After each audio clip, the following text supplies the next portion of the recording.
Assalamualaikum warahmatullahi wabarakatuh. Perkenalkan, nama saya Ade Irna, mahasiswa jurusan Biologi UIN Alauddin Makassar. Baiklah, di sini saya akan melaporkan terkait masalah sampah yang berada di pinggiran jalan Tun Abdul Razak, Hertasni, di mana tempat ini dijadikan sebagai tempat pembuangan sampah oleh masyarakat. Dari masalah ini pun sejumlah warga mengeluhkan tumpukan sampah yang menimbulkan bau tak sedap yang menumpuk di pinggiran jalan.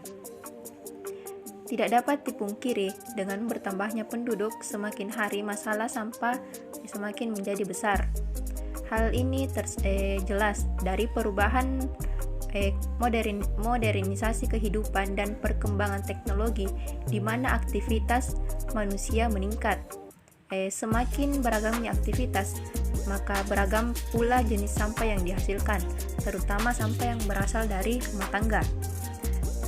Dalam artian sampah ini dihasilkan oleh penduduk yang melakukan pembuangan sisa-sisa dari barang-barang atau produk yang sudah tidak terpakai. Pada tempat pembuangan sampah, sampah yang paling mendominasi di sini adalah sampah plastik, di mana plastik merupakan material yang memiliki nilai ekonomis. Namun, plastik ini bersifat persisten. Sifat persisten yang dimiliki oleh plastik harus dilakukan suatu upaya untuk mereduksi keberadaannya di lingkungan, tanpa harus merusak lingkungan sekitar. Jumlah limbah plastik yang melimpah saat ini kebanyakan diatasi dengan cara pembakaran oleh masyarakat.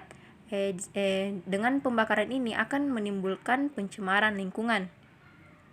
Maka oleh sebab itu diperlukan adanya sebuah solusi untuk mengurangi permasalahan sampah plastik dengan menguraikan plastik secara alami dengan memanfaatkan aktivitas mikroorganisme dengan keberadaannya yang tereduksi di lingkungan atau yang biasa disebut dengan biodegradasi.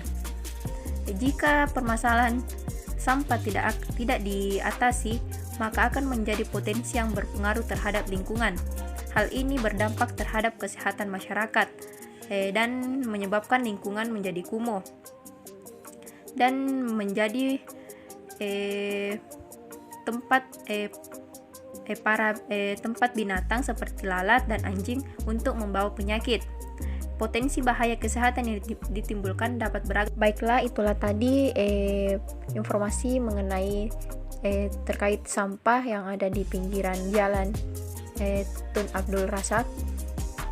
Sekian dari saya. Wassalamualaikum warahmatullahi wabarakatuh.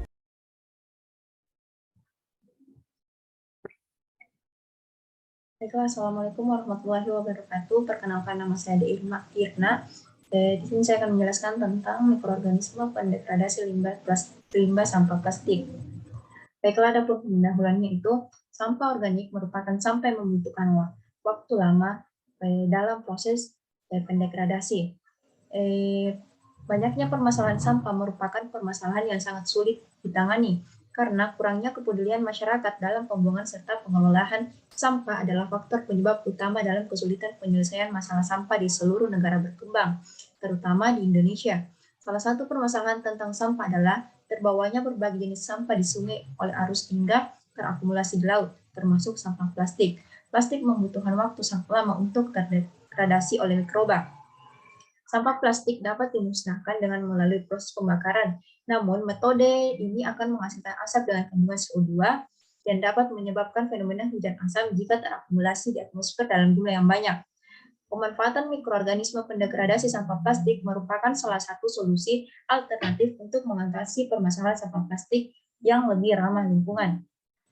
Adapun dampak sampah plastik pada lingkungan yaitu dampak plastik terhadap lingkungan antara lain adalah tercemarnya tanah, air dan makhluk bawah tanah, ditambah dengan racun dari partikel plastik yang masuk ke dalam tanah akan membunuh hewan-hewan pengurat dalam tanah seperti cacing, tentunya PCB yang tidak dapat terurai meskipun termakan oleh binatang maupun tanaman dan akan menjadi racun berantai sesuai urutan rantai makanan.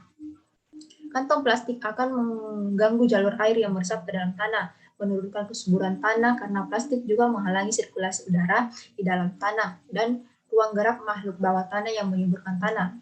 Konsumsi berlebihan terhadap plastik mengakibatkan jumlah sampah plastik yang besar. Plastik bukan berasal dari senyawa biologis sehingga memiliki sifat sulit terdegradasi. Plastik diperkirakan membutuhkan waktu 100 hingga 500 tahun dapat terurai dengan sempurna. Baik, adapun tujuannya yaitu untuk mengetahui mikroorganisme pendegradasi limbah sampah plastik. Sebelum itu, biodegradasi merupakan suatu proses penguraian suatu senyawa kompleks menjadi suatu senyawa yang lebih sederhana, seperti air dan karbon dioksida. Pada proses penguraian biodegradasi memanfaatkan aktivitas mikroorganisme sehingga terjadi perubahan integritas molekuler. Setiap mikroorganisme memiliki karakteristik yang berbeda, sehingga proses degradasi yang terjadi akan berbeda atau bervariasi antara satu mikroorganisme dengan mikroorganisme yang lain. Pada umumnya proses degradasi terjadi karena dengan memanfaatkan mikroorganisme sebagai sumber sisi.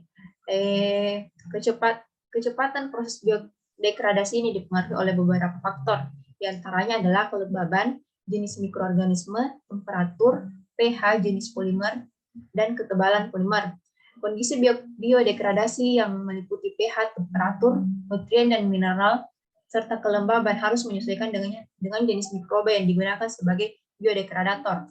Terdapat 4 mekanisme biodegradasi plastik di lingkungan, yaitu dengan fotodegradasi atau proses penguraian dengan memanfaatkan cahaya, biodegradasi termoksidatif atau proses degradasi dengan memanfaatkan panas, dan degradasi hidrolitik dan biodegradasi oleh mikroorganisme. Mikroorganisme pendegradasi limbah plastik mengubah karbon dalam rantai polimer menjadi karbon dioksida atau memasukkan ke dalam biomolekular.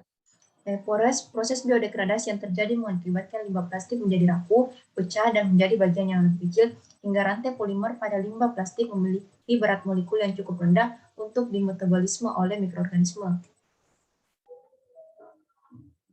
Adapun mikroorganisme pendegradasi plastik yaitu mikroorganisme yang telah diketahui mampu mendegradasi senyawa polimer yang telah melalui suatu proses pendahuluan atau treatment. Contohnya itu adalah bakteri Pseudomonas sp atau Staphylococcus sp.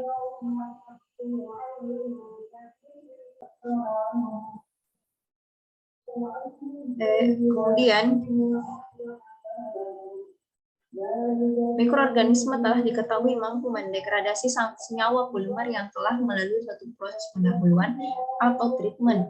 Mikroorganisme pendegradasi plastik merupakan mikroorganisme yang telah diisolasi dari tanah, air laut, atau kompos. Beberapa mikroorganisme yang diketahui dapat mendegradasi plastik atau membantu dalam proses degradasi adalah mikroorganisme jenis bakteri dan fungi. Bakteri merupakan salah satu mikroorganisme yang diketahui dapat membantu dalam proses degradasi limbah plastik dengan memanfaatkan enzim polimerase yang dimilikinya. Beberapa contoh mikroorganisme yang dapat mendegradasi yaitu Pseudomonas, Staphylococcus, dan Bacillus. Pseudomonas. Proses pendegradasi sampah plastik oleh enzim tersebut dapat berlangsung secara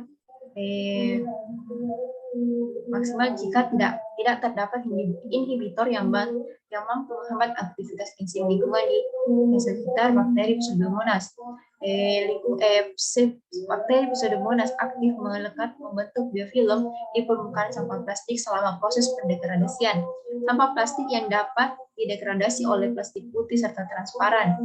Plastik tersebut dalam jenis PE dan PS atau polistiren. Pendegradasi plastik dan oleh Pseudomonas berlangsung selama 3 bulan. Yang kedua yaitu bakteri Auforobacterium sp yang mampu menghasilkan enzim untuk mendegradasi sampah plastik. Proses pendegradasian sampah plastik oleh bakteri ini dapat berlangsung selama 45 hari. Plastik yang dapat didegradasi merupakan plastik jenis LDPE dan HDPE yang seperti kantung kresek berwarna. Kemudian yang ketiga, Brevibacillus sp. Merupakan bakteri yang mampu mendegradasi sampah plastik jenis PE untuk mendapatkan sumber karbon seperti beberapa bakteri pendegradasi plastik lainnya, seperti Brevibacillus sp akan membentuk biofilm pada permukaan sampah plastik. Pendegradasian plastik oleh bakteri ini berlangsung selama 3 minggu dan menghasilkan penurunan berat plastik sebesar 3,75%. Kemudian contoh lainnya itu bakteri Idonelas sakensis, yaitu bakteri yang mampu menghasilkan beberapa senyawa organik serta enzim. Senyawa organik yang dihasilkan oleh bakteri ini meliputi asetil glukosamin, maltosa, kaliglukonat, asam adipat, asam malat, dan asam nitrat. Sedangkan enzim yang dihasilkan terdiri atas asam fosfat. Yang terakhir yaitu bakteri Escherichia coli yang memiliki kemampuan dalam degradasi sampah plastik adalah E. coli mutan hasil rekayasa genetika sehingga mampu menghasilkan enzim L-glutinase dalam jumlah yang banyak. Enzim ini merupakan protein fungsional berupa enzim dengan berat 28 kDa dan dihasilkan dari ekspresi gen TFCU2, gen yang merupakan berasal dari bakteri termofilik, yaitu Thermophilidia fusca. Baiklah, itulah tadi pemaparan materi singkat dari saya. Kurang dan lebihnya mohon dimaafkan. Sekian, wassalamualaikum warahmatullahi wabarakatuh.